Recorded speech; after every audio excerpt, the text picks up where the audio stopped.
Hi, വൈകിട്ടത്തെ ചായ കൂമ്പാളക്കൊപ്പം എന്നുള്ള നമ്മൾ ഇന്നത്തെ ചായ വിശേഷത്തിലേക്ക് സ്വാഗതം. സ്വാഗതം. അപ്പൊ ഇന്ന് ഇന്ന് ഉച്ചക്ക് നമ്മള് വെള്ളരിക്ക പുളിങ്കറിയും ചോറും ഒരു വറവും ഉണ്ടേനു. അതെല്ലാം കൂട്ടി തിന്ന് കുറെ ഉറങ്ങി എണീച്ചിട്ട് ഞാൻ നീതോട് പറഞ്ഞു അല്ലപ്പോ ഇന്ന് നമുക്ക് ചായക്കൊന്നും വേണ്ടേ. അന്നേരം അത് അമ്മ പറഞ്ഞേ മൈസൂർ പഴമുണ്ട്, പിന്നെ വെല്ലമുണ്ട്, തരിയോ അതിന് വേണ്ട കുറച്ച് സാധനങ്ങളെല്ലാം ഉണ്ട്. കുറച്ചേ ഉള്ളൂ, പക്ഷെ അതിനെ കൊണ്ട് നമുക്ക് ആക്കി ആക്കി വെക്കാന്ന് പറഞ്ഞ്. അപ്പൊ അതെല്ലാം വെച്ചിട്ട് നമ്മളൊരു ചായക്കടി ഉണ്ടാക്കുക ചെയ്തിന്. നിജോ നോറിയും ഉണ്ട്, അവരാർന്ന് കളിക്കുന്നതാണ്. അവരെ ഇനിയിപ്പം വിളിച്ചാലൊന്നും വേഗം വരുമൊന്നുമില്ല.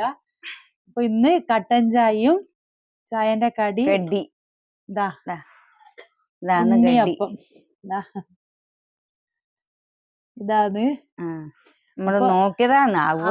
അപ്പൊ പഴോ ഇതുപോലെ ഉള്ളോണ്ട് നമ്മളൊന്ന് ആക്കി നോക്കിയതാണ്. നല്ല മൈസൂർ പഴയനു രണ്ടെണ്ണം ഉണ്ടേനു. അതും അതാന്ന് വീട്ടിന്ന് കപ്പേന്റെ ഒപ്പരം അങ്ങോട്ടെന്ന പഴാന്ന് രണ്ടാണി വെല്ലോ നെയ്യുവാക്കിയോണ്ട് രസം ഉണ്ടാവും വിചാരിക്കുന്നു. നമ്മൾ തിന്നിനൊന്നും നമ്മള് നിജോനിയും ബിജുവാണിയും എല്ലാം കാത്തു നിന്നിട്ട് കുറച്ചായിട്ട് അങ്ങനെ ചായന്റെ ഒപ്പരം കഴിക്കാതിരിച്ചിട്ട് വെച്ചതാന്ന്. ഇജോ ഇതാ ഇന്ന് ചിലവര് നെയ്യപ്പം എന്ന് പറയല്ലേ, ഇനി നമ്മള് ഉണ്ണിയപ്പം നെയ്യപ്പം എന്ന് പറയുമ്പോ ബണ്ണം ഉണ്ടാവും, അതിനാണ് നെയ്യപ്പം എന്ന് പറയുന്നത്. നമ്മള് ഉണ്ണിയപ്പം എന്ന് പറയും, കാര്യപ്പം എന്ന് പറയൂ.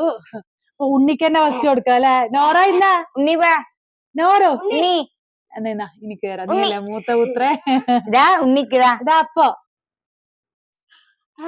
ഇപ്പം വന്നോനെ കെട്ടിയതില്ലെങ്കിൽ നെയ്യപ്പം ചൂട്ട് മരുന്നാക്കി തിന്നു ഞാൻ.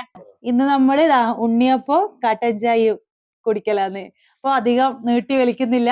നാളെ മറ്റൊരു ചായന്റെ കടിയായിട്ട് നമ്മൾ വരും. ഇപ്പം തൽക്കാലം ബൈ.